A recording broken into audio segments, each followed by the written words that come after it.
Have you ever wondered what it would be like to drift off to sleep while listening to the most captivating UFO encounter stories ever documented? Tonight, you're about to find out, because what I'm going to share with you isn't just a collection of random sightings or debunked hoaxes. These are the encounters that changed lives forever, the kind of stories that make even the most skeptical scientists pause and wonder what's really out there in the vast darkness above us. My name is Alex, and I've spent the last 8 years collecting, verifying, and documenting UFO encounters from around the world. Not the sensationalized Hollywood versions, but the real accounts from ordinary people who experienced something extraordinary. Pilots who've never spoken publicly before, military personnel who've kept secrets for decades, families whose lives were forever altered by a single night under the stars. But here's what makes tonight different. Instead of just telling you these stories, I'm going to take you on a journey, a carefully crafted experience designed to help you relax, unwind, and drift into peaceful sleep while your mind absorbs these incredible encounters. Think of it as bedtime stories for adults, except these stories might just be true. Over the next hour, you'll hear accounts that span 7 decades and 5 continents, from the remote forests of Finland to the vast deserts of New Mexico, from bustling cities to isolated farmlands where the only witnesses were the stars themselves. Each story has been researched, cross-referenced, and verified to the best of our ability. These aren't urban legends or internet rumors. They're testimonies from real people who experienced something that defied everything they thought they knew about our world. Now, I know what some of you might be thinking. UFO stories? Really? Isn't this just science fiction dressed up as fact? Well, here's the thing that might surprise you. In the past 5 years alone, the United States government has officially acknowledged the existence of unidentified aerial phenomena. Military officials have testified before Congress. Previously classified footage has been released to the public. What was once dismissed as conspiracy theory is now being discussed in the halls of power with unprecedented seriousness. But tonight isn't about government disclosure or military testimonies.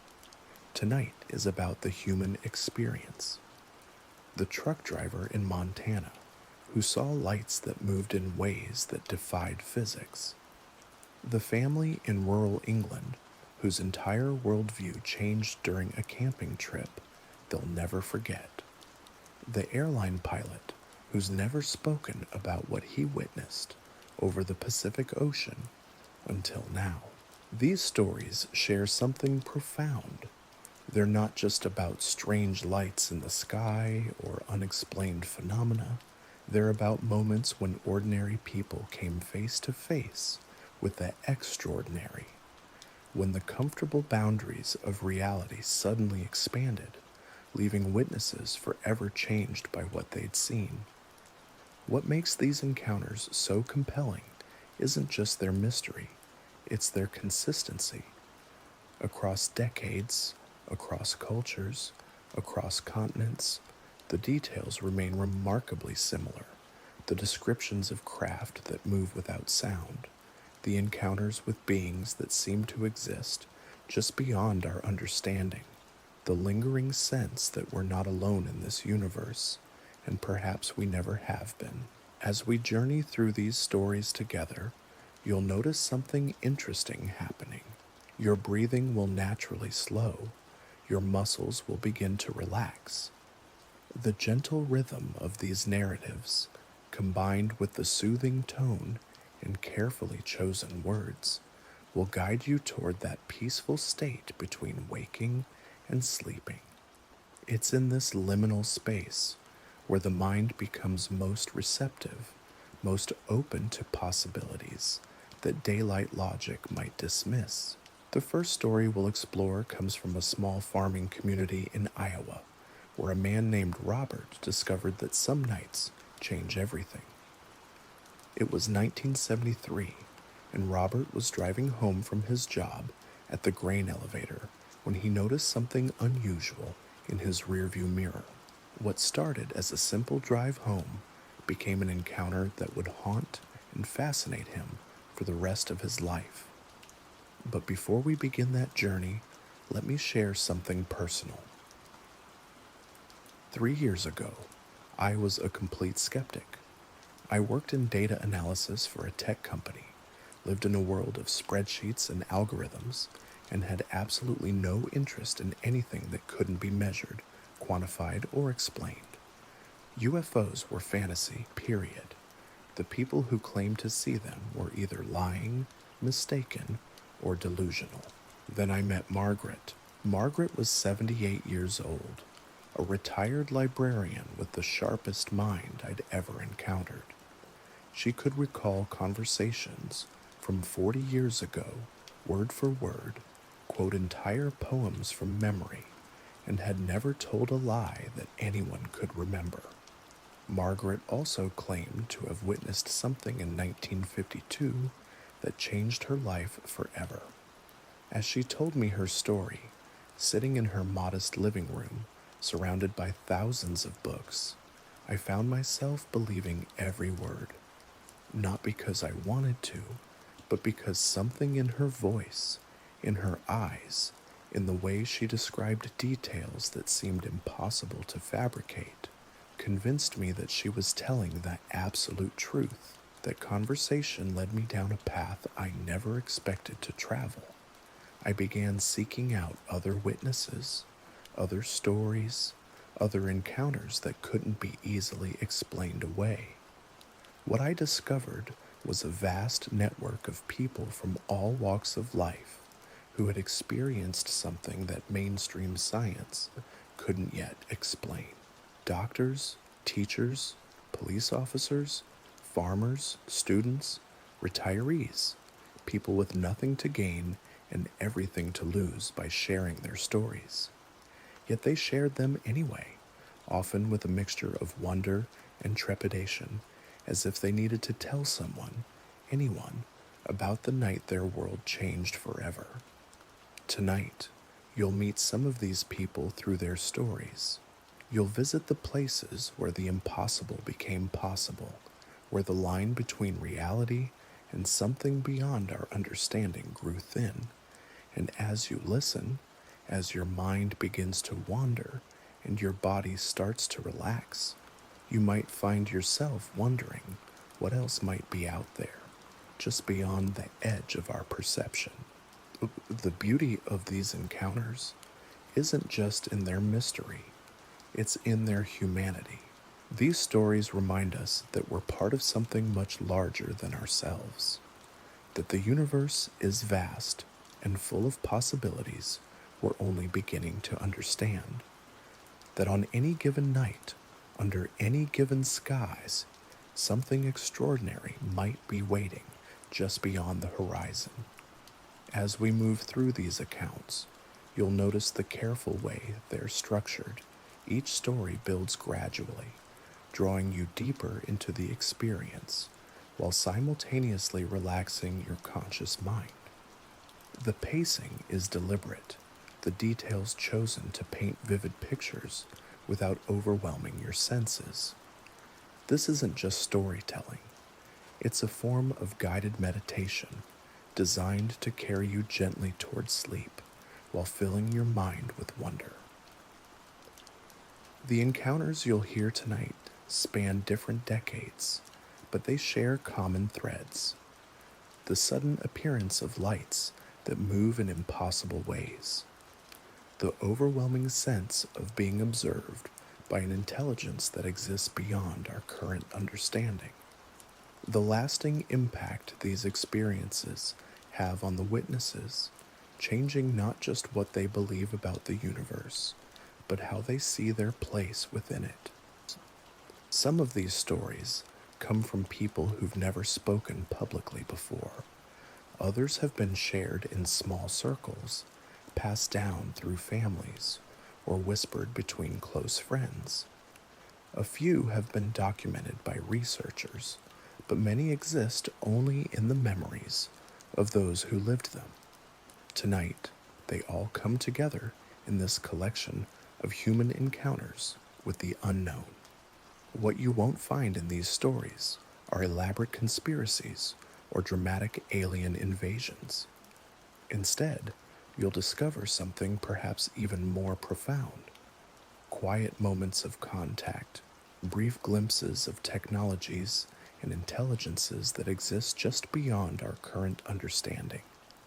Encounters that suggest we're part of a universe far more complex and populated than we've ever imagined. The first encounter takes us to the American Midwest, where the vastest sky meets endless fields of corn and wheat. It's a landscape where the horizon stretches in all directions, where city lights don't interfere with the stars, and where something unusual in the sky becomes impossible to ignore. This is where Robert's story begins, on a night when the familiar became foreign and the ordinary became extraordinary. But Robert's encounter is just the beginning. Over the course of this journey, we'll travel to remote lakes in Canada, where families witnessed lights dancing above the water. We'll visit the mountains of Colorado, where a group of hikers discovered they weren't alone on the trail. We'll explore encounters in suburban neighborhoods, where the everyday routine of life was interrupted by something that challenged everything the witnesses thought they knew about reality. Each story has been carefully chosen, not just for its credibility, but for its ability to transport you to another place and time. As you listen, you'll find yourself walking in the footsteps of people who've touched the edge of mystery. You'll see through their eyes, feel their wonder and confusion, and perhaps understand why these encounters leave such lasting impressions on those who experience them. The gentle rhythm of these narratives will carry you through landscapes both familiar and strange, from rural farmhouses where kitchen windows frame impossible sights, to wilderness areas where the only sounds are wind through trees and the soft hum of something that shouldn't exist, from suburban streets where normal evening routines are interrupted by the extraordinary, to remote locations where witnesses find themselves alone with something beyond their understanding. As your mind begins to wander and your body starts to relax, these stories will weave themselves into your consciousness, not as mere entertainment, but as doorways to wonder, as reminders that the universe is vast and full of mysteries we're only beginning to glimpse, as gentle invitations to consider that maybe, just maybe, we're not alone in this cosmic dance of stars and planets and infinite space. So settle in, close your eyes if you'd like, and let these encounters carry you toward peaceful sleep. Let the voices of witnesses guide you through experiences that change their lives forever. And perhaps, as you drift between waking and dreaming, you'll find yourself wondering what else might be out there, waiting in the darkness between the stars, ready to reveal itself to those who are open to seeing beyond the boundaries of the ordinary world. The thing about encounters that happen in small towns is that they create ripples, not just in the lives of those who witness them, but in the fabric of entire communities. Robert's story begins in Millerville, Iowa, population 847, where everyone knows everyone, and secrets have a way of becoming common knowledge by Sunday morning. Except for some secrets. Some secrets are too strange, too impossible, too world-changing to share over coffee at the local diner. It was October 15th, 1973, and Robert had just finished his shift at the grain elevator. The harvest was in full swing, and 14-hour days were becoming the norm. He was tired, the kind of bone-deep exhaustion that comes from physical labor and the changing seasons. His pickup truck rumbled along County Road 47, headlights cutting through the darkness as cornfields stretched endlessly on both sides. Robert had driven this route thousands of times. He knew every curve, every pothole, every farmhouse along the way. The Johnson place with its red barn, the old Henriksen property where nobody had lived for years, the spot where deer liked to cross near Miller's Creek. This was his world, predictable and safe, bordered by familiar horizons. That's why the light in his rearview mirror caught his attention so immediately. Not because it was bright, but because it didn't belong. It wasn't following the curve of the road like headlights should. It wasn't moving like any vehicle he'd ever seen. It was just there, keeping pace with his truck, maintaining the same distance no matter how he adjusted his speed. At first, Robert tried to rationalize what he was seeing. Maybe it was a helicopter, though he'd never seen one flying so low or so quietly. Maybe it was some kind of experimental aircraft from the air base 2 counties over. Maybe his exhaustion was playing tricks on his eyes, creating patterns where none existed. But as the minutes passed and the light remained constant in his mirror, Robert felt something shift inside him, a growing awareness that he was witnessing something that didn't fit into his understanding of how the world worked. The light wasn't just following him, it was observing him, and somehow, impossibly, he could feel its attention like a weight on his shoulders. The strangest part wasn't the light itself, but how it made him feel. Not frightened exactly, though there was certainly an element of fear. More like he was standing at the edge of something vast and unknown, looking out into depths he'd never imagined existed. It was the feeling you might get standing at the rim of the Grand Canyon for the first time, except the canyon was infinite and filled with intelligence. Robert slowed his truck, then sped up. The light maintained its position. He turned onto a side road that led to the abandoned Whitmore place. The light followed, making the turn with a precision that no aircraft should have been able to manage. No banking, no adjustment for momentum, just a smooth, impossible change of direction that defied every law of physics Robert had learned in high school. That's when he decided to stop. He pulled over onto the gravel shoulder and turned off the engine. The sudden silence was profound, broken only by the ticking of cooling metal and the distant sound of wind through the corn stalks. Robert sat there for a moment, hands gripping the steering wheel, trying to process what was happening to his ordinary Tuesday night. Then he got out of the truck. The October air was crisp, carrying the scent of harvested fields and the promise of winter. Above him, stars scattered across the sky in patterns he'd known since childhood, Orion rising in the east, the Big Dipper wheeling overhead, everything exactly as it should be, except for the object hovering silently about 100 feet above the road. In the darkness, Robert could make out its shape more clearly. It wasn't a conventional aircraft. There were no wings, no visible means of propulsion, no navigation lights blinking in regulation patterns. Instead, it was smooth and curved, like a disc seen from the side, with a soft luminescence that seemed to come from within rather than from external lights. The object remained motionless for what felt like hours but was probably only minutes. Robert stood beside his truck, neck craned upward, trying to comprehend what he was seeing. Part of his mind kept insisting this couldn't be real, that he must be dreaming or hallucinating or suffering from some kind of breakdown brought on by too many long days and too little sleep.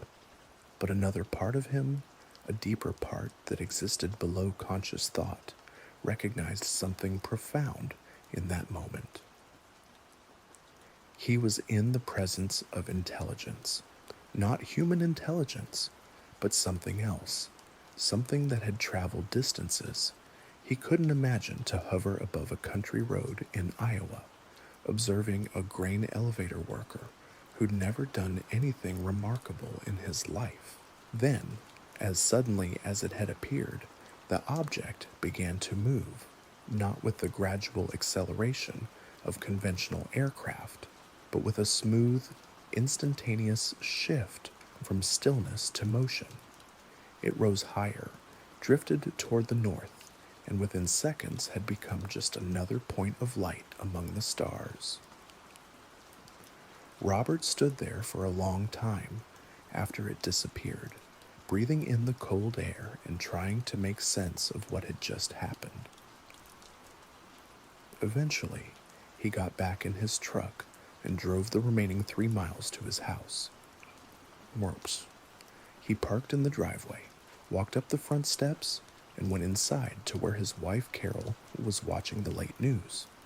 And see, she looked up as he entered, started to ask about his day, then stopped. Something in his expression made her pause. Robert sat down heavily in his recliner, stared at the television for a moment, then looked at her with eyes that seemed somehow different than they had that morning. "Carol," he said quietly, "I need to tell you something, but I don't think you're going to believe me." And that's how Robert's encounter began to create those ripples I mentioned, because Carol did believe him, not immediately, and not without questions, but she knew her husband well enough to recognize truth when she heard it. Robert wasn't a man given to flights of fancy or tall tales. He was practical, grounded, the kind of person who fixed things when they broke and didn't waste time on speculation about things that couldn't be proven. Over the following weeks, Robert found himself changed by his experience, not in dramatic ways that would be obvious to casual observers, but in subtle shifts that affected how he saw the world around him. The night sky, which had always been simply a backdrop to his daily life, became a source of wonder and possibility. The endless fields of corn and soybeans that surrounded his home seemed less like boundaries and more like landing strips for visitors from somewhere else. He began noticing things he'd never paid attention to before, the way certain clouds moved against the wind, the behavior of animals before storms, the quality of silence that sometimes fell over the countryside, as if the entire landscape was holding its breath in anticipation of something extraordinary. Most importantly, Robert began to understand that his encounter wasn't unique. As he cautiously shared his story with a few trusted friends, he discovered that others in the area had seen things they couldn't explain, lights that moved in impossible ways, objects that appeared and disappeared without sound, experiences that challenged everything they thought they knew about the nature of reality. There was Bill Henderson, who'd seen something similar while combining corn the previous harvest. Sarah Martinez, whose children had woken her one night to show her lights dancing above their barn. Tom and Janet Wells, who'd stopped their car on Highway 30 to watch an object that seemed to be studying the power lines that ran along the road. None of these people had talked about their experiences before Robert shared his. They'd kept their encounters private, uncertain whether they'd be believed, unsure how to process what they'd witnessed. But once Robert opened that door, once he gave them permission to speak about the impossible, the stories began to emerge. This is the pattern you'll find repeated throughout the encounters we'll explore tonight. One person's courage to speak about their experience creates space for others to share theirs. What seems like isolated incidents begin to reveal themselves as part of something larger, a pattern of contact that suggests we're not dealing with random events, but with purposeful observation. As you listen to these stories, you might find yourself wondering about your own experiences. That time you saw lights in the sky that moved strangely. That moment when you felt watched while walking alone at night. That dream that seemed too vivid, too coherent, too unlike any dream you'd ever had before. The truth is, encounters with the unknown might be far more common than we imagine.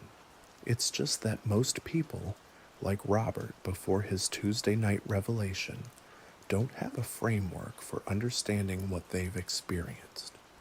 We live in a world that demands rational explanations for everything, that dismisses what can't be measured or repeated in laboratory conditions.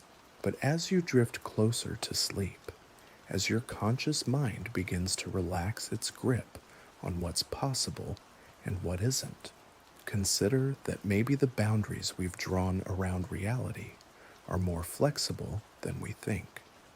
Maybe the universe is stranger, more populated, more alive with intelligence than our daytime selves are comfortable admitting. Robert's story continues beyond that first encounter, but we'll return to it later. For now, let his experience settle into your consciousness as we prepare to journey to another place, another time, another moment, when the ordinary world revealed its extraordinary depths. Our next encounter takes us north to the lake country of Minnesota, where the border between the United States and Canada becomes blurred by thousands of miles of pristine wilderness. It's a landscape of deep forests and mirror-still lakes, where the aurora borealis dances across winter skies, and the silence can be so complete that you can hear your own heartbeat. This is where the Morrison family decided to spend their summer vacation in 1981, renting a cabin on the shores of Lake Superior, where they could disconnect from the pressures of city life and reconnect with the natural world. They had no idea that their peaceful retreat would become the setting for an encounter that would bind them together with a shared secret for the rest of their lives. The Morrison family consisted of parents, David and Linda, both teachers in their mid-30s, and their two children, 8-year-old Emma and 12-year-old Michael. They were the kind of family that valued education, critical thinking, and healthy skepticism about claims that couldn't be verified. They were not, in other words, the type of people who would typically find themselves at the center of a UFO encounter. But that's exactly what makes their story so compelling, because when people who don't believe in something experience it firsthand, their testimony carries a weight that can't be dismissed. When rational, educated individuals encounter something that challenges their worldview, their careful documentation of that experience becomes invaluable to those of us trying to understand what's really happening in our skies. The cabin they'd rented sat on a small peninsula that jutted out into the lake, surrounded by towering pines and connected to the mainland by a narrow strip of land. It was the perfect place for a family to spend 2 weeks swimming, fishing, hiking, and enjoying the kind of quality time that busy schedules rarely allowed during the school year. For the first week of their vacation, everything went exactly as planned. David caught enough fish to feed the family. Linda painted watercolor landscapes from the cabin's deck. Emma collected smooth stones from the shoreline, while Michael explored the forest trails that crisscrossed the peninsula. They played board games in the evening, told stories around the campfire, and fell asleep to the gentle sound of waves lapping against the rocky shore. It was on their 8th night at the cabin that everything changed. The Morrison family had settled into their evening routine. Linda was reading by the fireplace, while David worked on a crossword puzzle. The children had been tucked into their beds in the cabin's loft, though Emma was still whispering excitedly to Michael about the loon they'd spotted earlier that day. Outside, Lake Superior stretched endlessly toward the horizon, its surface so still it perfectly reflected the star-filled sky above. The only sounds were the gentle lapping of water against the rocky shore and the occasional call of a nightbird from the surrounding forest. It was Emma who first noticed something unusual. "Mom," she called softly from the loft, "there are lights on the water." Linda looked up from her book, expecting to see the reflection of stars or perhaps a late-night fishing boat. Instead, she saw something that made her breath catch in her throat. 3 points of light were moving slowly across the lake's surface, not reflecting on the water, but hovering just above it, casting perfect circles of illumination on the dark waves below. "David," she whispered, not wanting to alarm the children, but unable to keep the tension from her voice. "You need to see this." David set down his crossword and joined his wife at the large picture window that faced the lake. What he saw defied immediate explanation. The lights weren't boats because they cast no wake in the water. They weren't helicopters because they made no sound. They moved with a fluid grace that seemed almost organic, like luminous jellyfish drifting through an ocean of air. "What are they?" Linda asked, though she wasn't really expecting an answer. Michael had crept down from the loft and was peering over his father's shoulder. "They're getting closer," he observed with the matter-of-fact tone that children use when describing the impossible. He was right.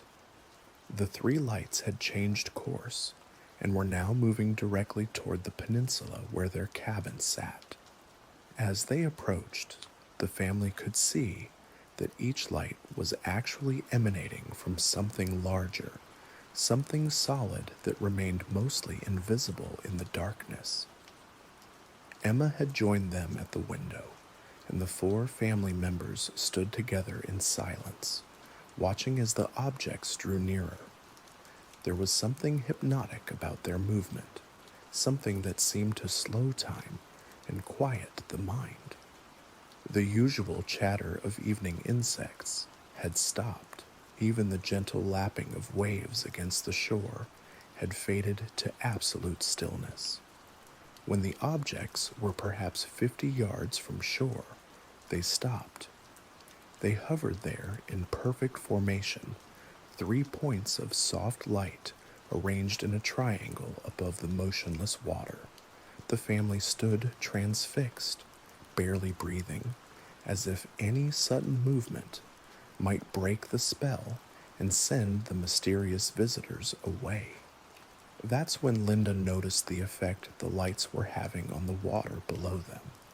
The lake's surface, which had been mirror still moments before, began to move in slow, concentric circles radiating outward from beneath each hovering object. Not waves exactly, but ripples of energy that seemed to pulse in rhythm with the lights themselves. Are they trying to communicate? Michael whispered, his 12-year-old mind already working to find patterns in what they were observing. Before anyone could answer, the lights began to change. The steady glow that had drawn their attention became a slow, rhythmic pulsing. One light would brighten, then fade, followed by the second, then the third, in a sequence that repeated itself several times before changing to a different pattern. David, the teacher and natural problem solver, found himself studying the sequence intently. 3 short pulses, then 2 long ones, then a pause. 3 short, 2 long, pause. The pattern repeated 7 times before shifting to something new. 2 long pulses, 1 short, 3 long, pause.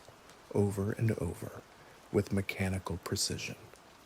It's like Morse code, he murmured, though he couldn't decode what message, if any, was being transmitted. The light show continued for what felt like hours, but was probably closer to 20 minutes. The family remained at the window, mesmerized by the display, each member processing the experience in their own way. Linda, the artist, was struck by the beauty of it, the way the lights painted shifting patterns on the water's surface. David approached it analytically, trying to find logical explanations for what they were witnessing. The children simply absorbed it with the openness that allows young minds to accept wonder without immediately demanding rational explanations. Then, as suddenly as they had appeared, the lights began to rise, not quickly, but with the same fluid grace that had characterized all their movements. They lifted higher and higher above the lake, maintaining their triangular formation until they were just 3 more points of light among the countless stars overhead. For several minutes after the objects disappeared, the Morrison family remained at the window, staring out at the now ordinary lake.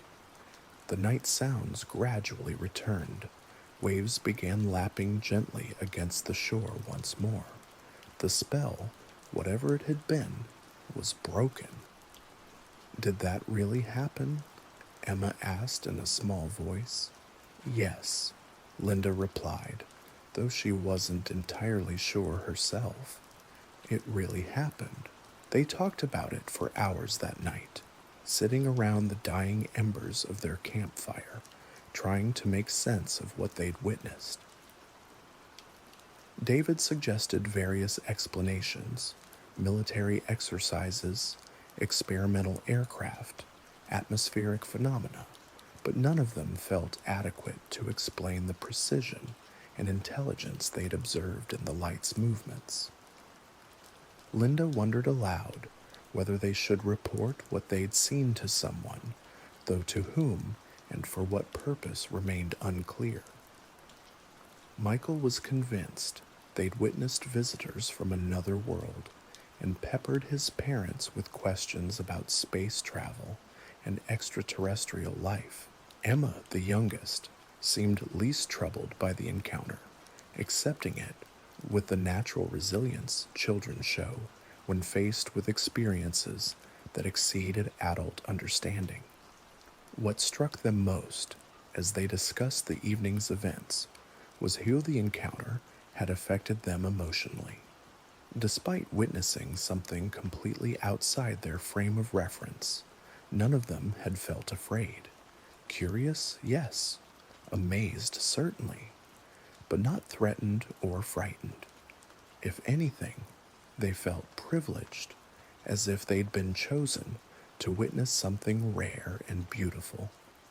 The remaining days of their vacation passed peacefully, though each evening found the family gathered at the picture window, hoping for another glimpse of the mysterious lights. They never returned, at least not while the Morrisons were there to see them, but the encounter had left its mark on each family member in ways that would become apparent only in the months and years that followed. David found himself drawn to astronomy in a way he'd never been before, spending evenings in their backyard studying star charts and learning to identify constellations.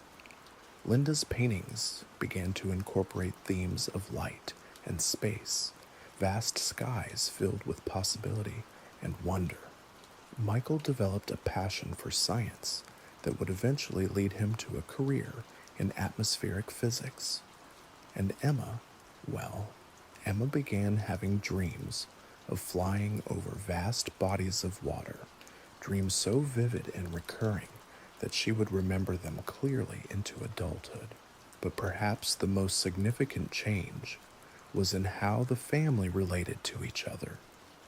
The shared experience of witnessing something extraordinary had created a bond between them that went deeper than typical family relationships.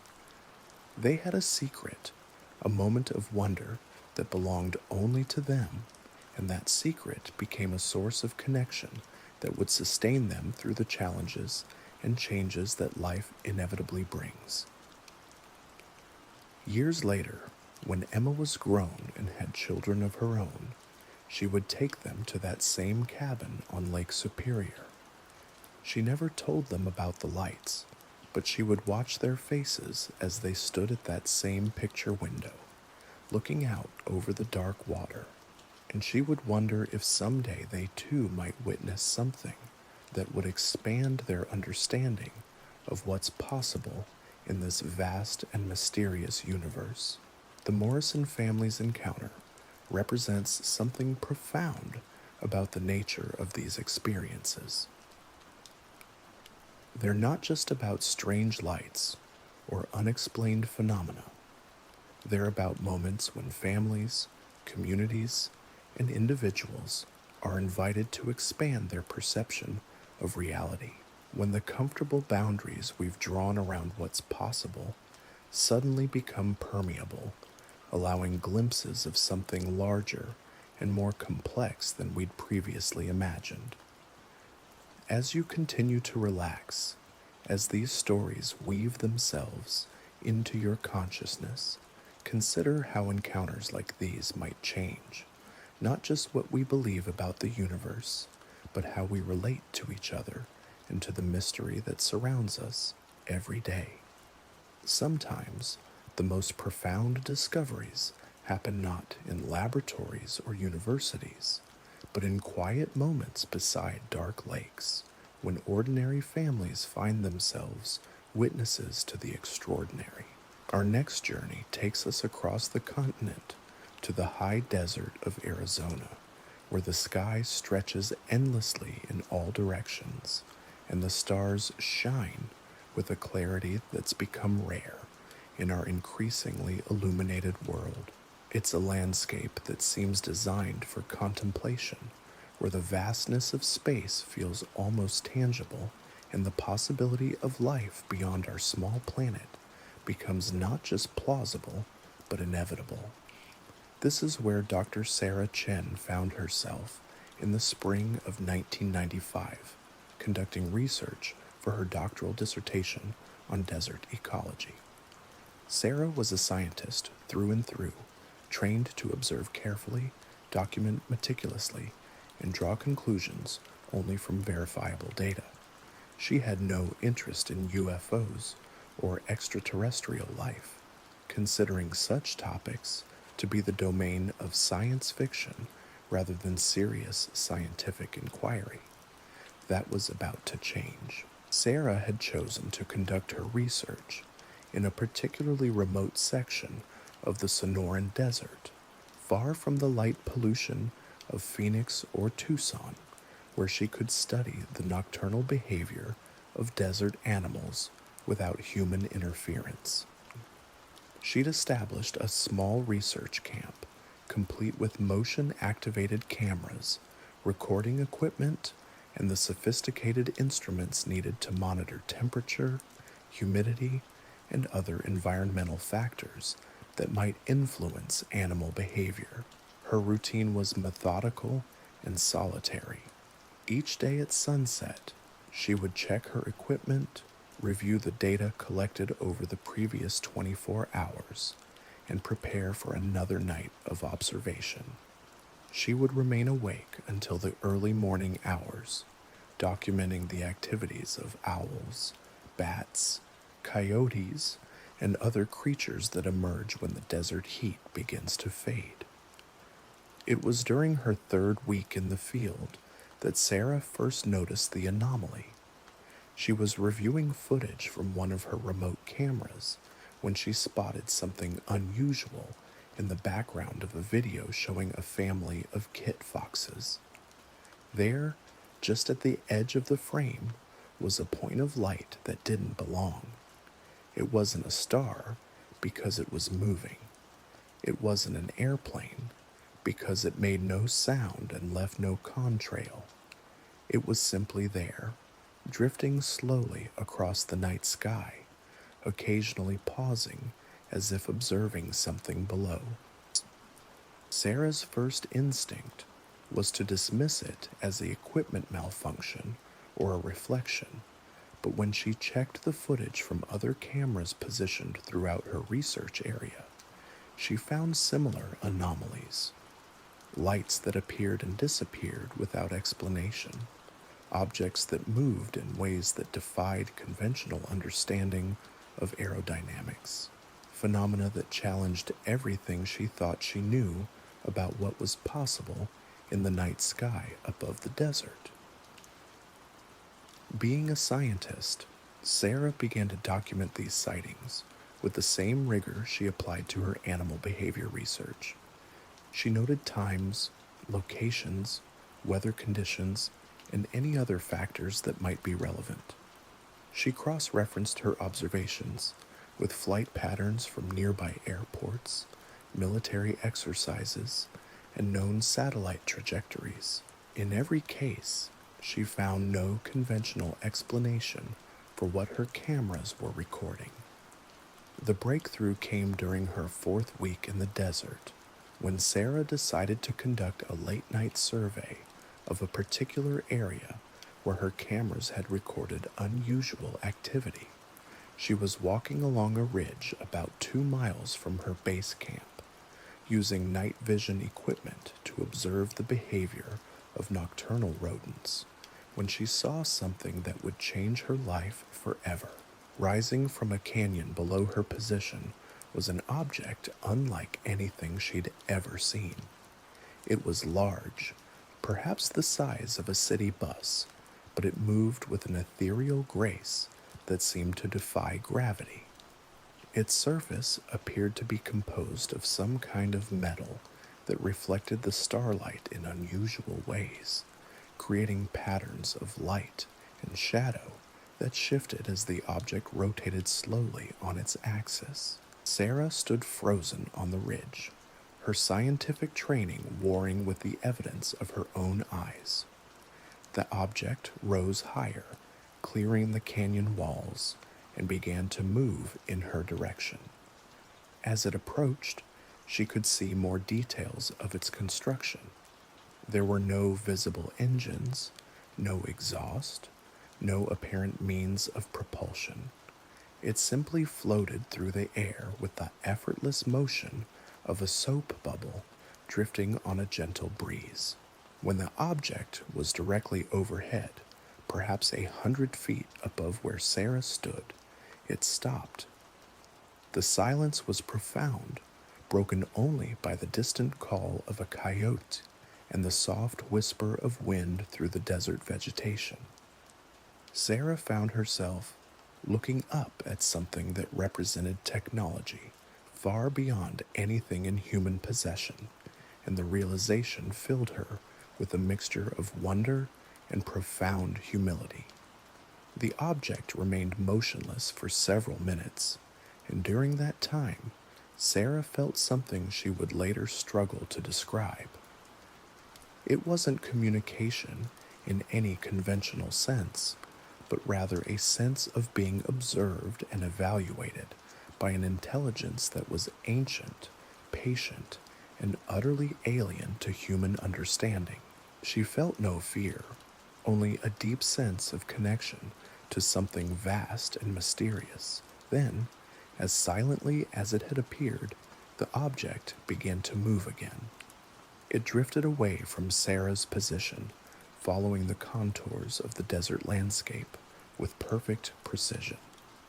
She watched until it disappeared behind a distant mesa, leaving her alone under the star-filled sky with an experience that would reshape her understanding of reality. Sarah remained on the ridge for hours after the encounter, trying to process what she'd witnessed. Her scientific training demanded skepticism, but her own senses insisted that what she'd seen was real. The conflict between these two imperatives would define much of her thinking in the months and years that followed. When she finally returned to her base camp, Sarah found that her electronic equipment had recorded the entire encounter. Motion sensors had detected the object's approach. Temperature monitors had registered a slight cooling of the air during its presence. Even her seismic equipment had picked up subtle vibrations as the object passed overhead. The data was all there, recorded by instruments that couldn't lie or hallucinate or be influenced by wishful thinking. Sarah completed her desert research and returned to the university to write her dissertation on desert ecology. But she also began a second secret project, analyzing the data she'd collected during her encounter with the unknown object. She approached this research with the same scientific rigor she applied to her official studies, but she shared her findings with no one, uncertain how the academic community would respond to such extraordinary claims. Over the following years, Sarah built a distinguished career as a research scientist, publishing papers on desert ecosystems and earning recognition for her contributions to conservation biology. But she never forgot her encounter in the Arizona desert, and she never stopped wondering about the intelligence she'd briefly touched that night under the stars. The encounter changed Sarah in subtle but profound ways. She became more open to possibilities that existed beyond the current boundaries of scientific understanding. She began to see the natural world not just as a collection of ecosystems to be studied and cataloged, but as part of a larger cosmic community that might include forms of life and intelligence we've barely begun to imagine. Like Robert in Iowa and the Morrison family in Minnesota, Sarah discovered that encounters with the unknown don't just challenge our understanding of what's possible in the universe, they change how we see ourselves and our place within the vast cosmic story that's still being written. They remind us that for all our scientific knowledge and technological advancement, we remain students in a classroom whose dimensions we're only beginning to comprehend. As you drift deeper into relaxation, as these stories of wonder and mystery wash over your consciousness like gentle waves, consider the courage it takes for people like Sarah to share their experiences. In a world that demands proof for everything and dismisses what can't be easily explained, speaking about encounters with the unknown requires a special kind of bravery. Yet these stories persist, passed from person to person, generation to generation, creating a tapestry of human experience that suggests we're part of something much larger than we've allowed ourselves to believe. Tonight, as you journey towards sleep, guided by these accounts of contact and wonder, let yourself be open to the possibility that the universe is far stranger, far more alive, far more populated with intelligence than our daytime minds are comfortable acknowledging. The desert encounter reminds us that sometimes the most profound discoveries happen not in planned experiments or controlled conditions, but in moments of unexpected revelation when the ordinary world suddenly reveals its extraordinary depths. Sarah's story continues to unfold, but for now, let her experience settle into your awareness as we prepare to explore another encounter, another moment when the impossible became undeniably real. Our path now leads us to the windswept moors of Scotland, where ancient stones stand sentinel against endless skies, and the boundary between myth and reality has always been beautifully blurred. It's a landscape that seems to exist outside of time, where shepherds still tend their flocks as their ancestors did centuries ago, and where the aurora borealis occasionally paints the northern horizon in colors that have no earthly names. This is where Duncan MacLeod spent his days in the autumn of 1987, maintaining the hiking trails that wound through the Cairngorms National Park. Duncan was a man of the Highlands, born and raised among these rolling hills, someone who knew every burn and brae for miles around. He understood the moods of the weather, could predict storms hours before they arrived, and had walked these paths in every season and at every hour of the day and night. What Duncan didn't expect was to encounter something that would make him question everything he thought he knew about his familiar landscape. It began with the silence. Duncan had been checking trail markers along the old drove road that connected two remote villages when he noticed that the usual sounds of the moors had faded away. No wind through the heather, no bleating of distant sheep, no cry of hawks circling overhead. The silence was so complete, it seemed to press against his eardrums like a physical presence. He paused in his work, straightening slowly and scanning the horizon. The afternoon light was beginning to fade, casting long shadows across the purple heather and rough grass. Everything appeared normal, yet something felt profoundly wrong. The air itself seemed heavier, charged with an electricity that made the hair on his arms stand on end.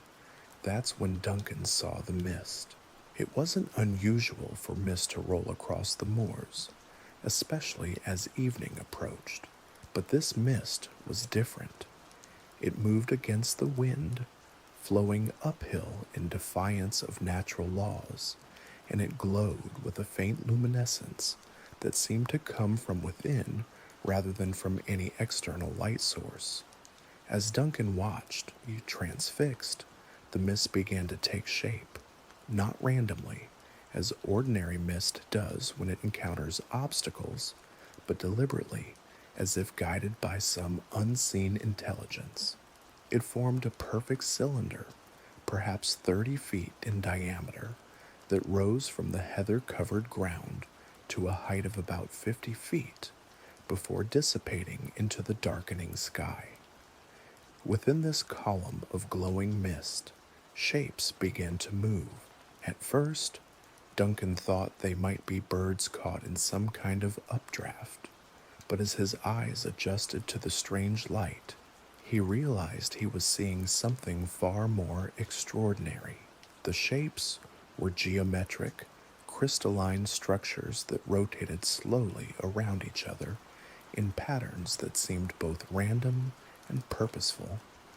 Duncan found himself walking toward the phenomenon, drawn by a curiosity that overrode any sense of caution. As he approached, the geometric shapes within the mist became clearer. They were beautiful, like three-dimensional snowflakes made of light and shadow, each one unique yet part of a larger pattern that his mind couldn't quite grasp. The closer he got, the more he could feel the presence of something vast and ancient, not threatening, but aware. It was as if the Moors themselves had awakened and were studying him with the patient attention of something that existed on timescales measured in millennia rather than moments. When Duncan was perhaps 20 feet from the edge of the glowing mist, he stopped. Not because he was afraid, but because he suddenly understood that he was witnessing something sacred.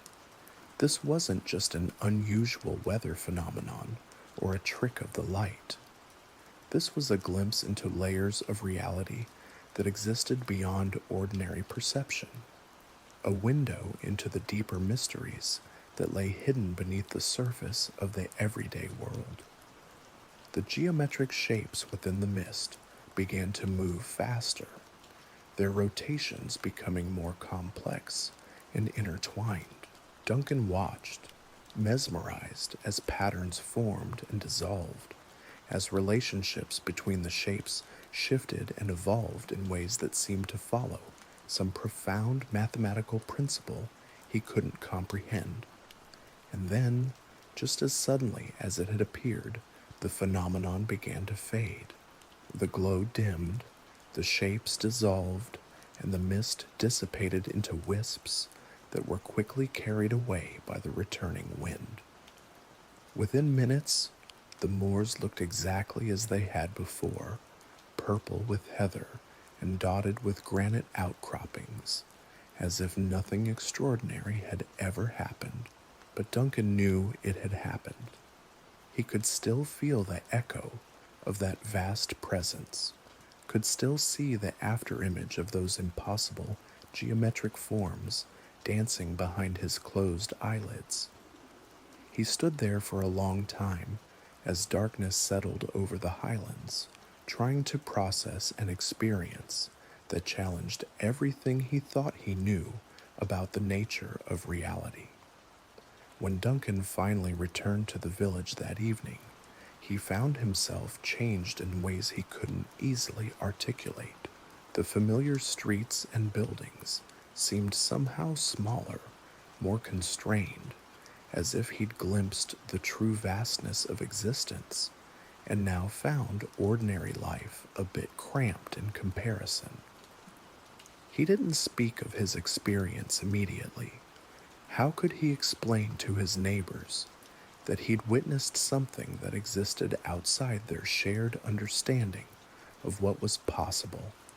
Instead, he carried the memory like a secret treasure, returning to it often in quiet moments, finding in it a source of wonder that enriched even the most mundane aspects of his daily routine.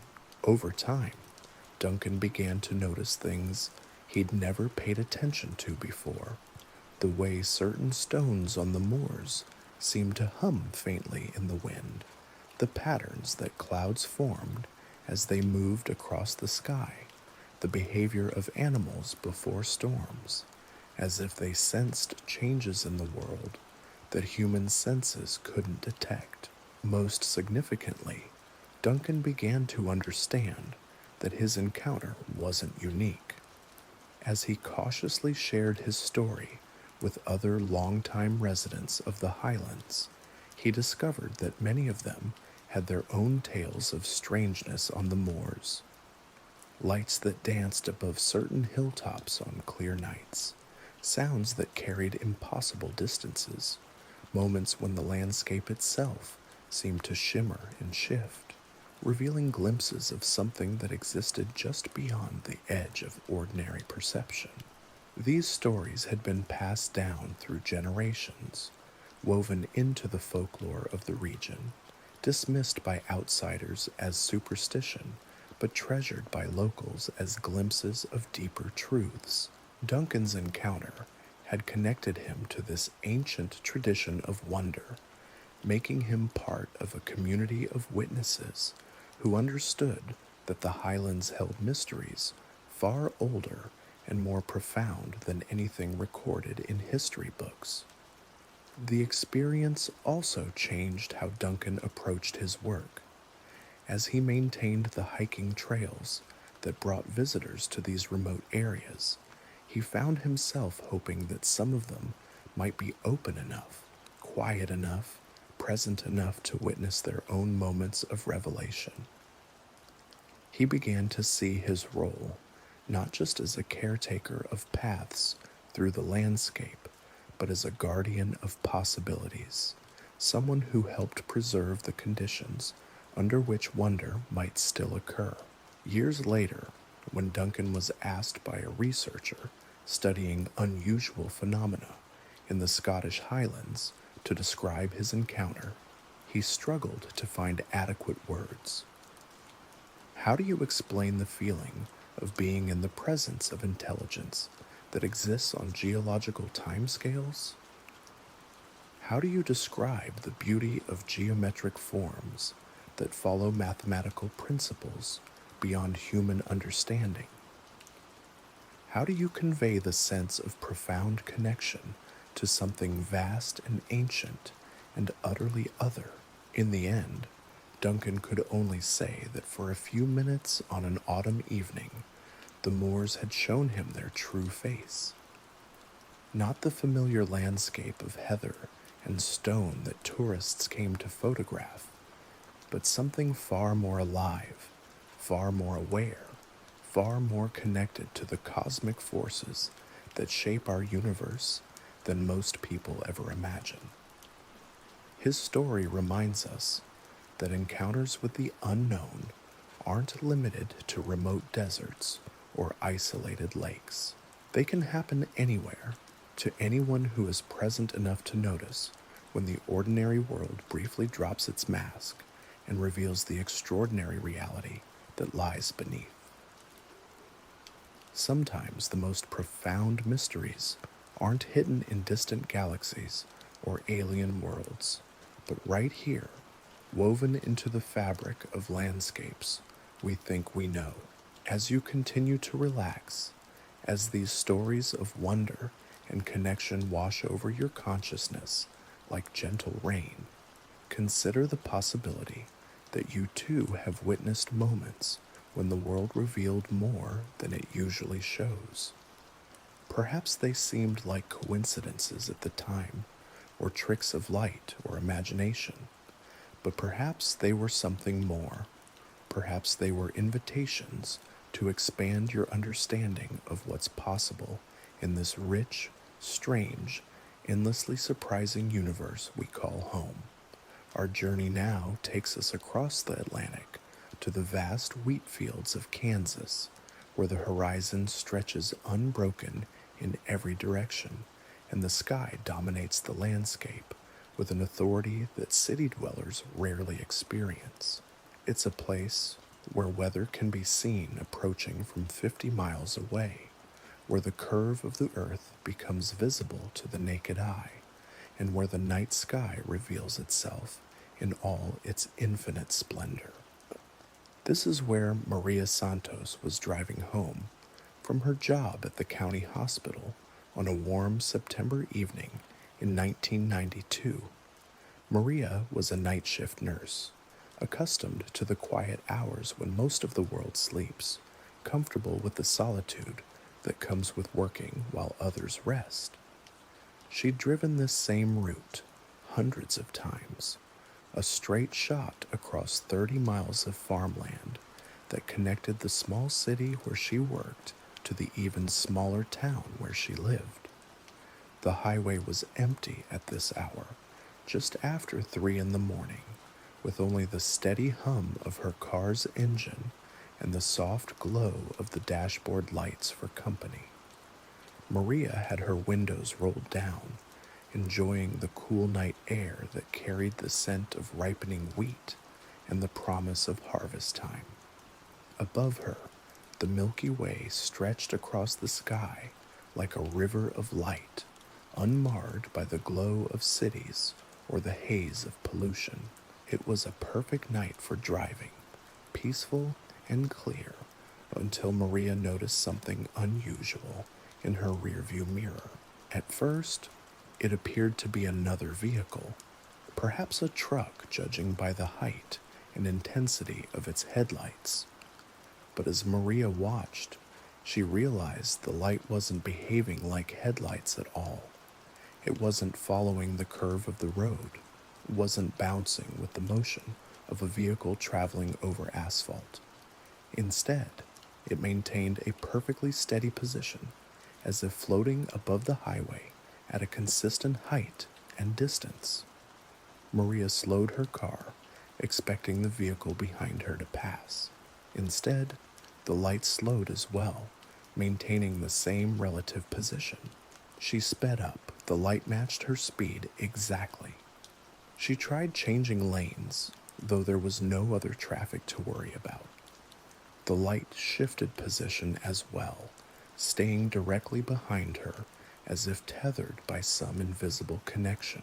A chill ran down Maria's spine as she realized she was dealing with something that didn't follow the normal rules of highway travel. She pulled over to the shoulder and turned off her engine, hoping that whatever was behind her would continue on down the road. Instead, the light stopped as well, hovering silently above the wheat field about 100 yards behind her car. Maria sat in her car for several minutes, heart pounding, trying to decide what to do. She was a practical woman, trained to deal with medical emergencies and unexpected crises, but nothing in her experience had prepared her for this. She considered driving to the nearest town, but that would mean turning around and heading directly toward whatever was following her. She thought about calling for help, but her cell phone showed no signal in this remote area. Finally, curiosity overcame caution.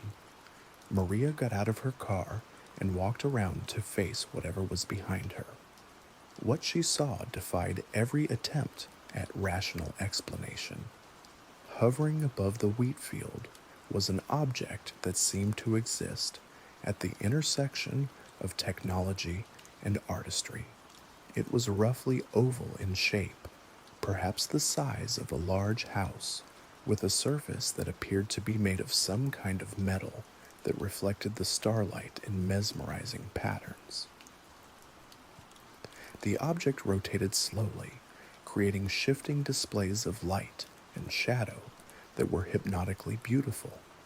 But it was the sound that struck Maria most profoundly, not mechanical noise or engine roar, but something closer to music, a low, harmonious humming that seemed to resonate not just in her ears, but in her bones, her chest, her very soul. It was hauntingly beautiful, like whale song or the deep notes of a cathedral organ, but with overtones and harmonics that no earthly instrument could produce. As Maria stood transfixed by the sight and sound of the hovering object, she became aware of something else. The wheat field beneath it was moving, not with wind, but in response to some invisible force emanating from the craft.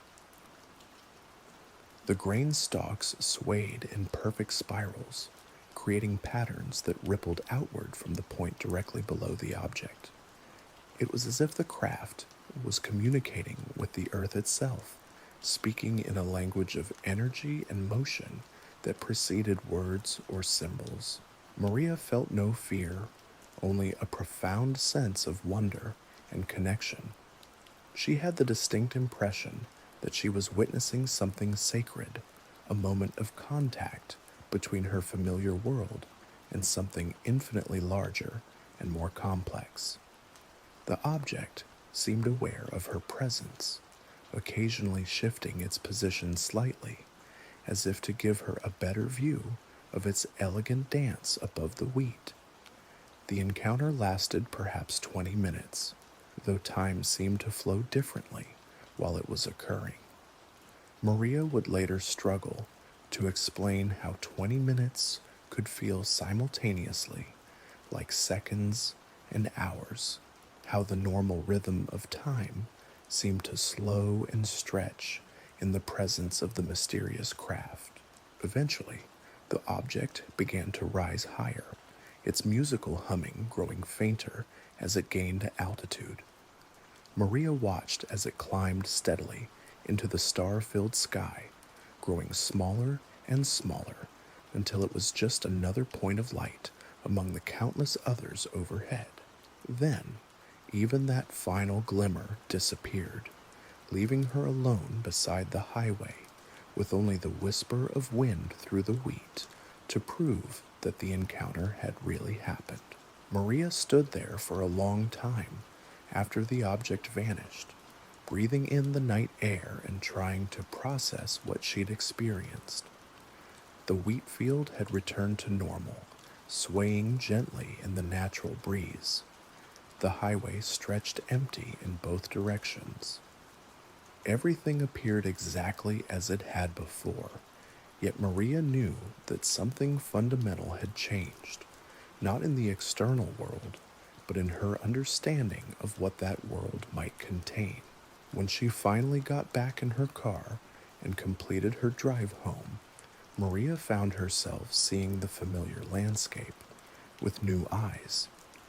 The wheat fields that had always been simply part of the agricultural backdrop of her daily life now seemed somehow more alive, more connected to cosmic forces that operated on scales beyond human comprehension. The night sky, which had always been beautiful but distant, now felt populated with possibilities she'd never considered. Like the other witnesses we've encountered tonight, Maria was changed by her experience in ways that extended far beyond the immediate shock of seeing something unexplained. She began to notice synchronicities and patterns in her daily life that she'd previously overlooked. She found herself more attuned to the subtle energies that flow between people, more sensitive to the emotional currents that move through hospitals and healing spaces. Most significantly, Maria developed what she came to think of as expanded awareness. She began to perceive layers of reality that existed alongside but beyond ordinary consciousness, not in any mystical or supernatural sense, but as natural aspects of existence that most people simply don't notice because they're focused on the immediate demands of daily life. This expanded awareness enhanced her work as a nurse. She became more intuitive about her patients' needs, more sensitive to the subtle signs that indicated changes in their condition. Her colleagues began to notice that Maria seemed to know things before they became obvious, to sense problems before they manifested in measurable ways. She became known for her almost uncanny ability to be in the right place at the right time, to provide exactly the kind of care that each patient needed. Maria never spoke publicly about her encounter on the Kansas highway, but she carried the memory of that night like a treasured gift. In quiet moments between patients, she would remember the musical humming of the craft, the graceful patterns it created in the wheat field, the sense of being in the presence of intelligence that was both utterly alien and somehow familiar. Her story represents something important about the nature of these encounters. They're not just about seeing strange objects in the sky or witnessing technology beyond current human capability. They're about moments of connection that expand our understanding of what it means to be conscious beings in a universe far more complex and interconnected than we usually imagine. The craft that Maria encountered seemed to be engaging with the earth itself, creating patterns in the wheat that suggested a form of communication that transcended language or conventional symbols.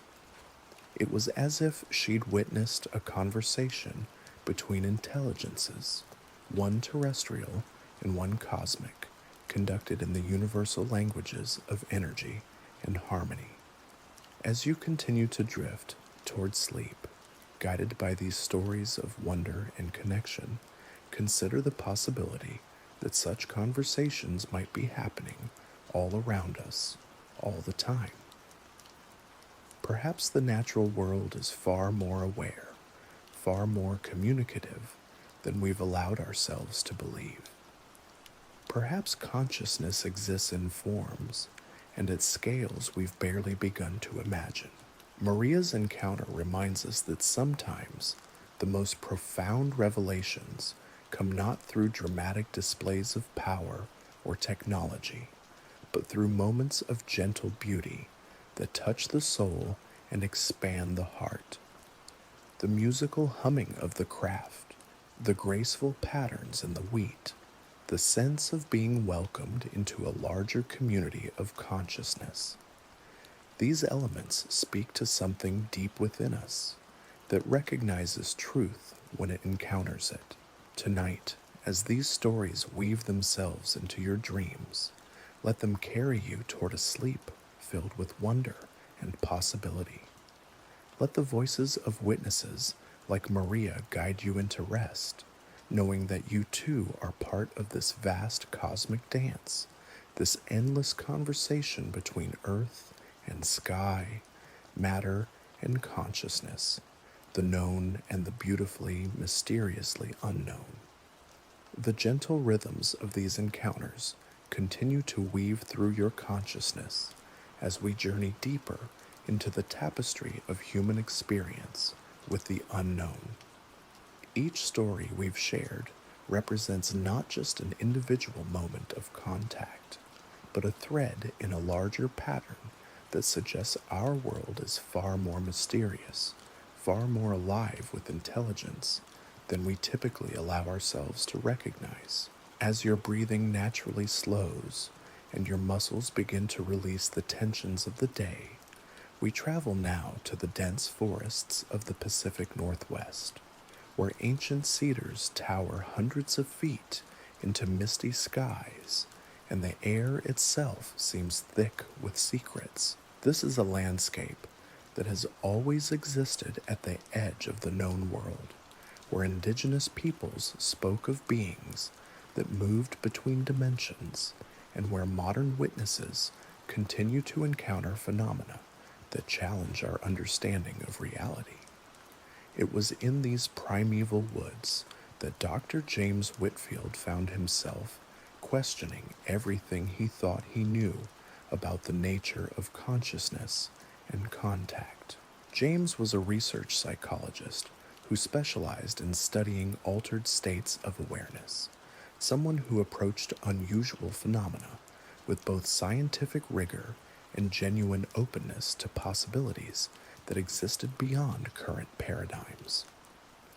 He had come to the Olympic Peninsula in the summer of 1999 to conduct research on the psychological effects of extended solitude in natural environments. His plan was simple: spend 3 weeks alone in the wilderness, documenting how isolation and immersion in nature affected cognitive function, emotional regulation, and perceptual awareness.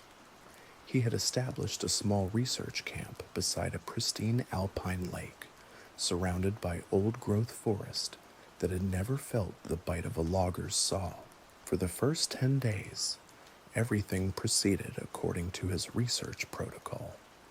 James documented the gradual shifts in his psychological state as urban stress faded and forest rhythms took hold. He noted changes in his sleep patterns, his dream content, his sensitivity to subtle environmental cues. The data was fascinating, showing measurable alterations in brainwave patterns and stress hormone levels that supported his hypothesis about nature's healing effects on human consciousness. It was on his 11th night in the forest that the unexpected occurred.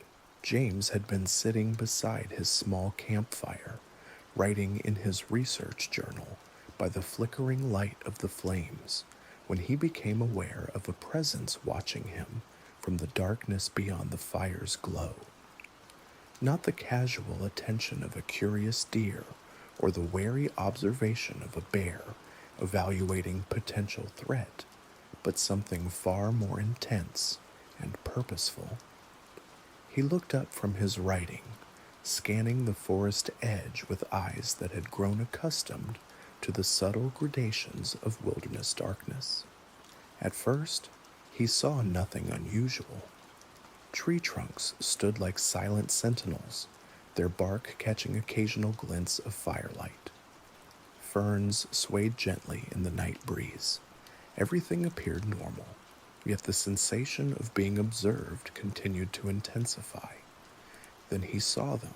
Standing at the very edge of the firelight's reach were three figures, tall and slender, their forms somehow both solid and translucent. They didn't move like physical beings navigating through space, but seemed to exist in a state of constant, subtle flux, as if they were composed of energy that had temporarily taken on the appearance of form. James felt his scientific training wore with the evidence of his senses. His rational mind insisted that he must be hallucinating, perhaps experiencing some kind of sensory deprivation effect brought on by too many days of solitude. But another part of him, a deeper knowing that existed below the level of conscious thought, recognized that he was in the presence of intelligence that operated according to principles far beyond current human understanding. The figures didn't approach, but James could feel their attention like a tangible force. It wasn't threatening or invasive, but rather curious and evaluative, as if they were studying him with the same scientific interest he might bring to observing a new species in their natural habitat. The encounter felt reciprocal, a moment of mutual recognition between different forms of consciousness meeting in the neutral territory of the ancient forest. What struck James most profoundly was the quality of communication that began to occur without words or gestures.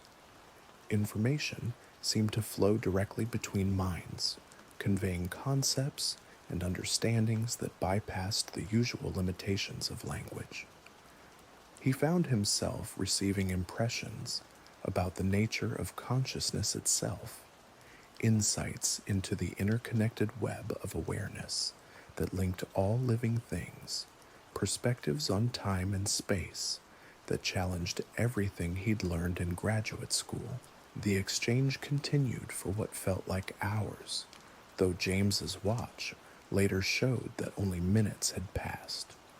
Time seemed to operate differently during the encounter, flowing in loops and spirals rather than the linear progression he was accustomed to. Past, present, and future felt equally accessible, equally real, as if the normal boundaries that separate moments in time had become permeable.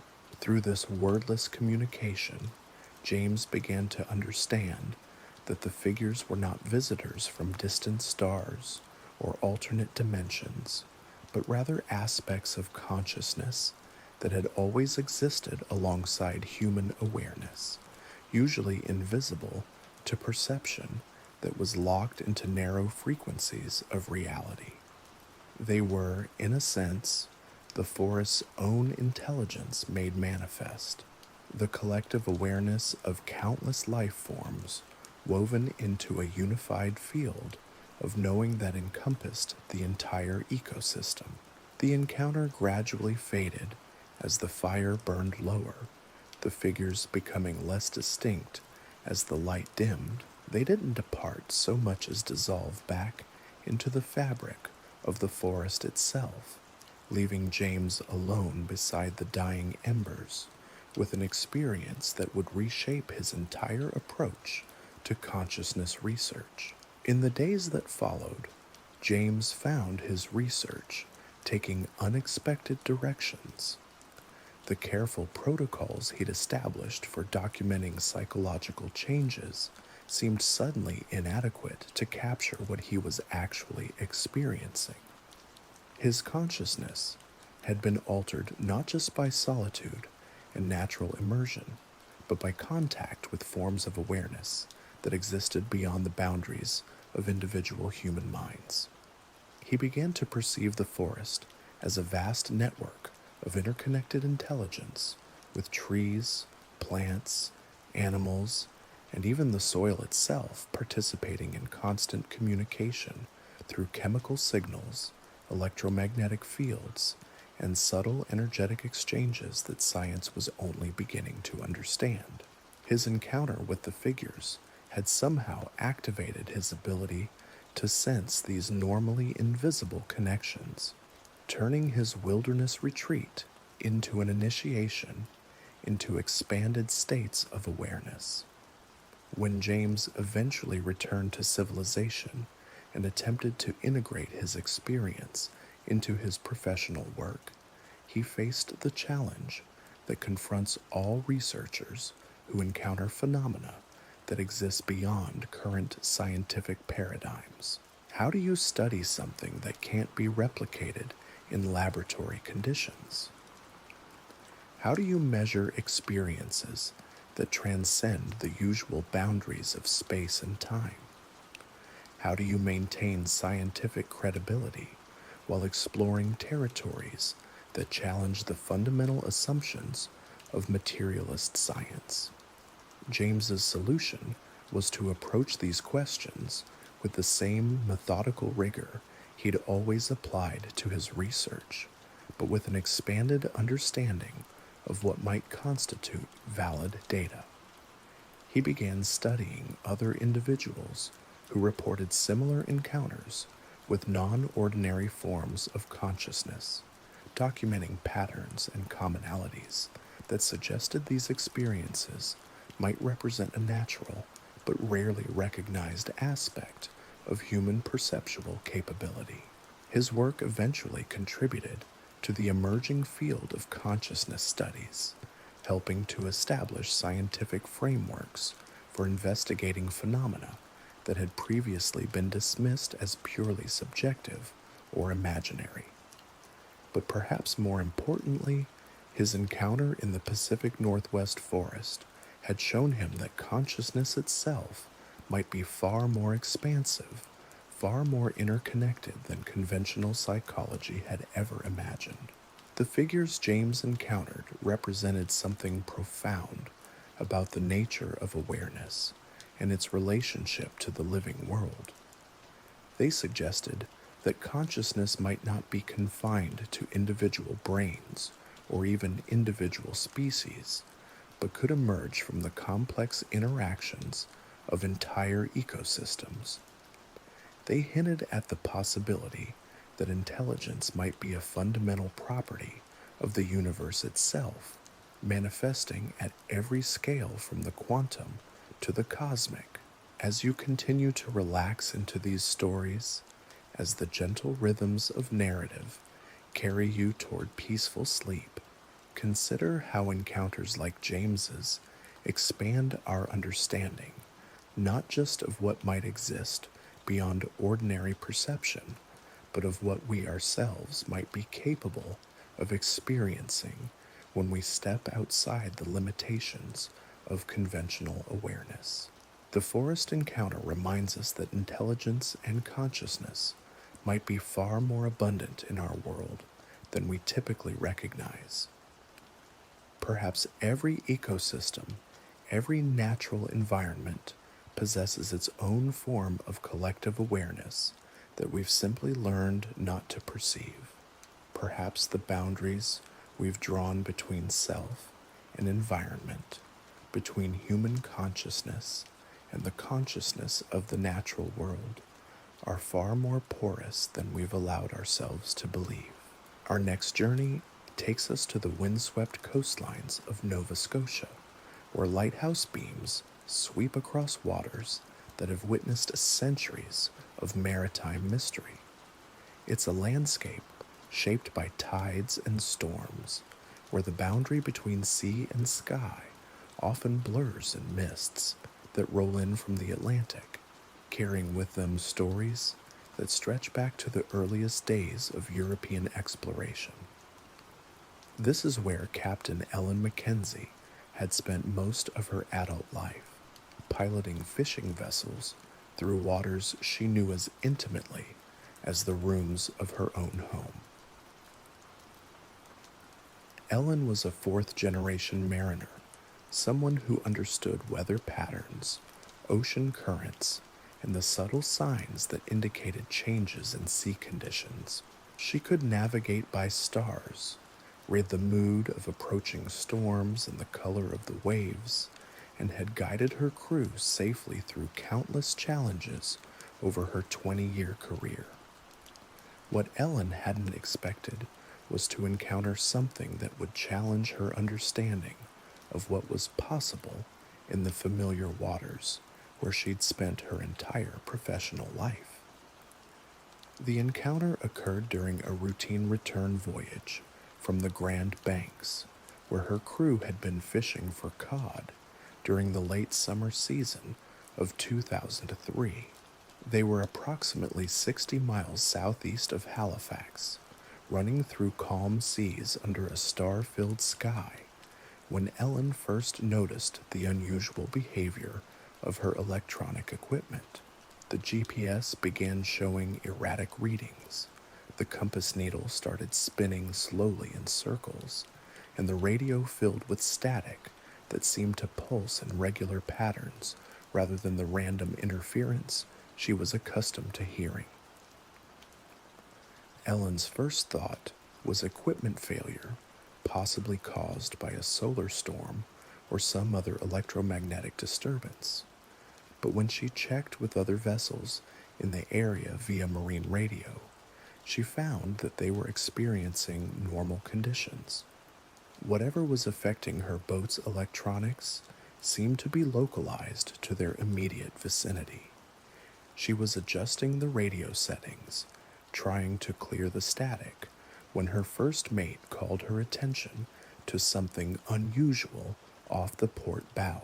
About half a mile away, the ocean surface was glowing with a soft, blue-green luminescence that pulsed in rhythm with the static coming through their radio. The glow extended in a perfect circle, perhaps 200 feet in diameter, as if something beneath the water was casting light upward through the depths. Ellen had seen bioluminescence before, the natural light created by plankton and other marine organisms when disturbed by passing vessels. But this was different. The light was too concentrated, too regular in its pulsing, too clearly defined in its boundaries to be a natural phenomenon. It looked more like artificial illumination, as if someone had placed a massive spotlight on the ocean floor and was signaling toward the surface. As Ellen watched through her binoculars, the glowing circle began to move, not drifting with the current, but traveling in a straight line perpendicular to their vessel's course. The movement was smooth and purposeful, accompanied by changes in the intensity and rhythm of the pulsing light that suggested some form of intelligent control. Ellen altered course to intercept the moving glow, her curiosity overcoming the caution that had kept her safe through 2 decades of fishing the North Atlantic. As her vessel approached the illuminated area, she could see that the light was emanating from something large beneath the surface, something that was maintaining a consistent depth of perhaps 50 feet while traveling at a speed that matched her boat's maximum capability. When they were directly above the source of the light, Ellen cut the engines and allowed her vessel to drift. The ocean around them continued to pulse with that strange blue-green radiance, creating an otherworldly scene that seemed to exist outside the normal parameters of maritime experience. The static in their radio had evolved into something that almost resembled music, tonal patterns that rose and fell in harmonious sequences that were hauntingly beautiful. Ellen's crew gathered on deck, mesmerized by the display beneath their hull. These were experienced fishermen who had spent their lives on the ocean, men who had seen weather phenomena, marine life, and natural wonders that most people could only imagine. It's Yet none of them had witnessed anything like the intelligence that seemed to be communicating with them from the depths. The encounter continued for nearly an hour, with the submerged source of light occasionally rising closer to the surface, allowing glimpses of a structure that defied easy description. It appeared to be constructed of some kind of material that was simultaneously solid and translucent, with surfaces that curved and flowed like liquid metal, while maintaining distinct geometric patterns that suggested advanced engineering principles. At one point during the encounter, the object rose to within 20 feet of the surface, close enough for Ellen and her crew to see details of its construction that would remain etched in their memories for the rest of their lives. The craft, for lack of a better term, was roughly oval in shape, but with flowing contours that seemed to shift and change as they watched.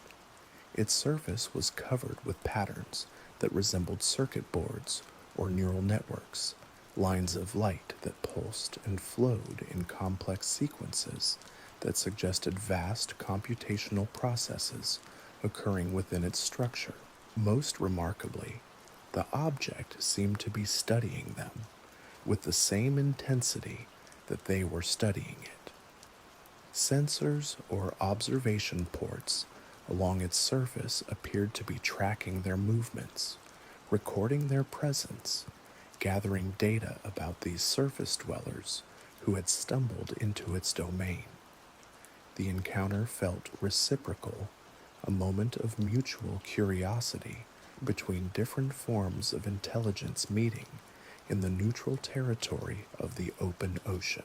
As the hour progressed, Ellen began to understand that she was witnessing something that challenged fundamental assumptions about what kinds of intelligence might inhabit our planet. The object beneath her vessel moved with purpose and displayed what could only be described as curiosity about her crew. It seemed to be as interested in studying them as they were in observing it, suggesting a level of consciousness and intentionality that implied technology and intelligence far beyond current human capabilities. Eventually, the object began to descend, its light growing dimmer as it moved deeper into the ocean's depths. The musical tones coming through their radio gradually faded, replaced once again by normal static. Their electronic equipment returned to normal operation, with GPS readings stabilizing and compass needles pointing true north once more. Ellen and her crew remained on deck long after the last traces of the strange light had disappeared into the depths, staring down into water that now appeared utterly ordinary under the starlight. The encounter had lasted less than 2 hours, but it had fundamentally altered their understanding of what might exist in the vast, unexplored regions of Earth's oceans.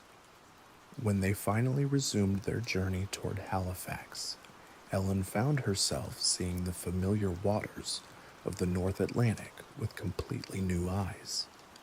The ocean, which had always been her workplace and her highway, now seemed like a frontier territory where unknown civilizations might have existed for millennia, largely invisible to surface dwellers who traveled only across the thin interface between water and air.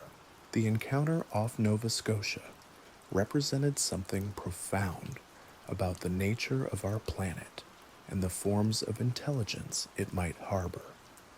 Earth's oceans covered more than 70% of the surface and contain vast regions that remain completely unexplored by human science. The deepest trenches and most remote underwater territories might well conceal civilizations, technologies, and forms of consciousness that have developed along completely different evolutionary pathways than terrestrial life. Ellen's experience suggests that contact between different forms of intelligence might be occurring more frequently than we realize, hidden beneath the waves where few human witnesses venture. The purposeful behavior of the submerged craft, its apparent interest in studying surface vessels, and the sophisticated technology it displayed all point toward the possibility that Earth's oceans might serve as home to intelligences that have remained largely hidden from human awareness. Like the other encounters we've explored tonight, Ellen's experience changed not just what she believed about the world, but how she moved through it on a daily basis. She became more attentive to unusual phenomena during her fishing voyages, more sensitive to the subtle signs that might indicate the presence of something extraordinary in familiar waters. Her relationship with the ocean deepened from professional familiarity to something approaching reverence for mysteries that might never be fully understood. As you drift deeper into relaxation, carried by these stories of wonder and contact toward peaceful sleep, let Ellen's encounter remind you that our planet itself might be far stranger, far more populated with intelligence than we've ever imagined. Perhaps the boundaries between the known and unknown aren't located in distant galaxies or alternate dimensions, but right here in the unexplored depths of our own world. The ocean encounter speaks to the possibility that consciousness and intelligence might have evolved along pathways we've never considered, in environments we've barely begun to explore. It suggests that the story of intelligence on Earth might be far more complex and interconnected than our surface-dwelling perspective has allowed us to perceive. Tonight, as these narratives of contact and wonder weave themselves into your dreams, let them carry you toward rest with the understanding that you're part of a world that contains far more mystery, far more intelligence, far more connection between different forms of consciousness than daylight rationality typically acknowledges. Let the gentle rhythms of these stories guide you into sleep, knowing that somewhere in the vast depths of ocean and space and possibility, other forms of awareness might be dreaming their own dreams of contact and understanding. Our final journey tonight takes us to the quiet suburbs of Phoenix, Arizona, where Maria Rodriguez was putting her 3 children to bed on an ordinary Tuesday evening in March of 2008. Maria worked as a dental hygienist, lived in a modest 2-story home with a small backyard, and had never given much thought to mysteries beyond the daily challenges of raising a family while maintaining a career. What made Maria's encounter particularly compelling was how it transformed not just her own understanding of reality, but created a shared experience that would bond her family together in ways that traditional family activities never could. Sometimes, the most profound encounters happen not to solitary witnesses in remote locations, but to entire families in the heart of suburban normalcy, proving that the extraordinary can emerge anywhere at any time. It began when her youngest daughter, 6-year-old Sophia, called from her bedroom window, "Mama, there are dancing lights in the sky." Maria's first instinct was to dismiss this as childhood imagination, perhaps the reflection of car headlights on the bedroom ceiling or the play of shadows from the neighbor's television. But something in Sophia's voice, a quality of wonder mixed with confusion, made Maria pause in her evening routine. She climbed the stairs to Sophia's room, expecting to offer a simple explanation that would settle her daughter back into sleep. Instead, she found herself looking out of the bedroom window at something that defied every attempt at rational explanation. 3 points of light were moving in perfect synchronization above the neighborhood, weaving patterns in the night sky that seemed to follow some complex choreography that was both beautiful and impossible. The lights weren't airplanes, helicopters, or any conventional aircraft Maria could identify. They moved with fluid grace, occasionally stopping in mid-flight, before accelerating in directions that defied the laws of physics she remembered from high school science class. Most remarkably, they seemed to be responding to each other, creating geometric patterns that shifted and evolved like a three-dimensional dance performed for an audience of sleeping suburbs. "What are they, Mama?" Sophia whispered, her small hand finding Maria's as they stood together at the window. Before Maria could attempt an answer, her 2 older children, 9-year-old Carlos and 12-year-old Isabella, appeared in the doorway. They had heard voices and come to investigate, but the sight that greeted them in Sophia's room left them speechless. The entire family gathered at the window, 4 faces pressed against the glass, watching as the mysterious lights continued their aerial ballet above their quiet neighborhood. What struck Maria most powerfully was how the encounter affected each of her children differently, yet bound them together in shared wonder. Sophia, the youngest, accepted the impossibility with the natural openness of childhood, asking practical questions about where the lights came from and whether they were friendly. Carlos, at 9, was fascinated by the technical aspects, trying to calculate speeds and distances with the mathematical curiosity that had always marked his approach to puzzles. Isabella, on the verge of adolescence, seemed most affected by the beauty of the display, describing the movements as a form of art that existed beyond human creativity. The lights continued their performance for nearly 30 minutes, occasionally coming closer to their neighborhood before retreating to higher altitudes. At one point, the 3 objects arranged themselves in a perfect triangle directly above their house, hovering motionless for several minutes, as if acknowledging the family watching from below.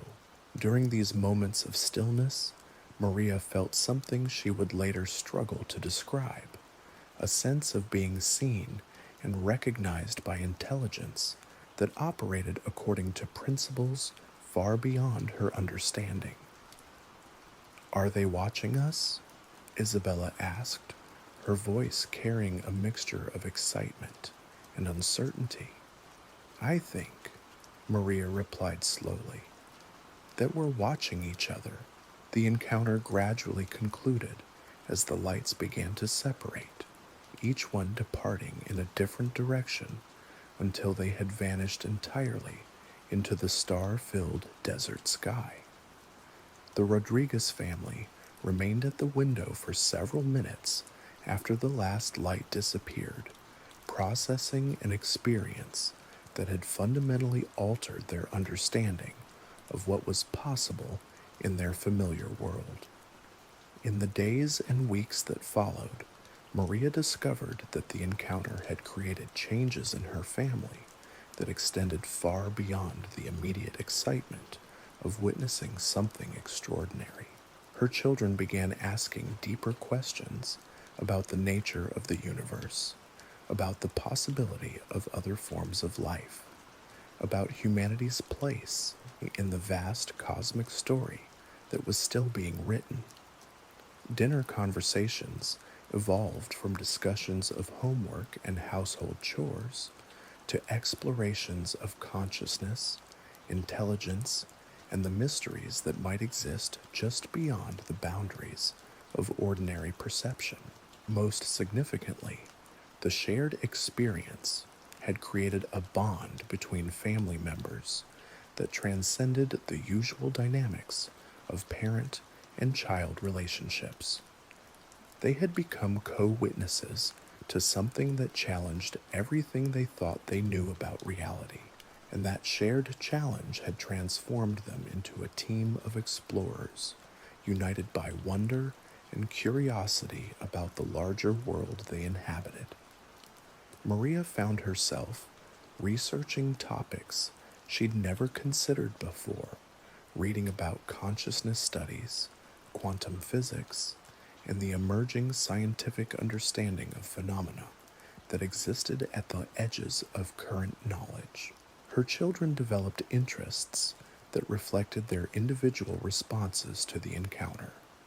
Sophia began drawing pictures of the dancing lights, creating art that captured not just their visual appearance, but somehow conveyed the sense of joy and playfulness they had displayed.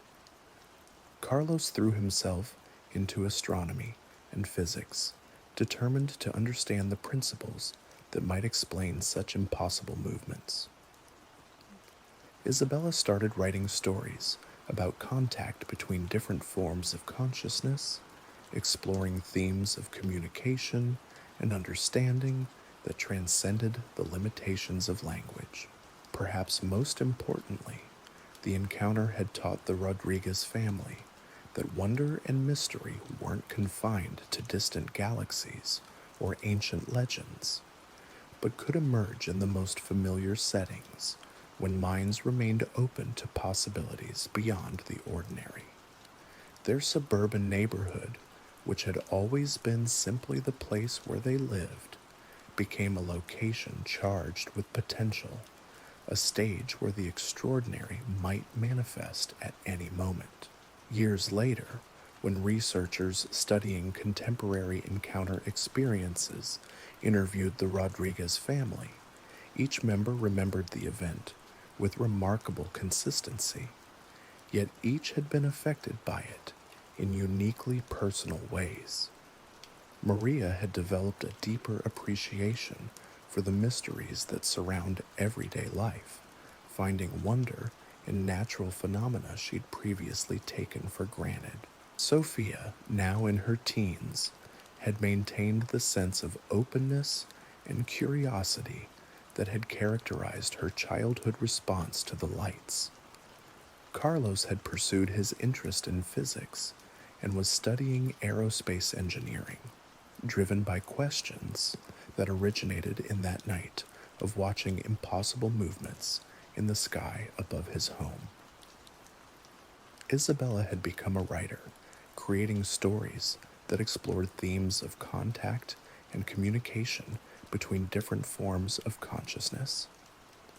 The Rodriguez family encounter represents something profound about how experiences with the unknown can strengthen human connections rather than isolating individuals in private mystery. When families witness the extraordinary together, when parents and children share moments that expand their understanding of what's possible, the bonds created by that shared wonder can last a lifetime and influence generations. Their story also demonstrates how encounters with unknown intelligence often seem to occur not randomly, but in response to some quality of openness or readiness in the witnesses.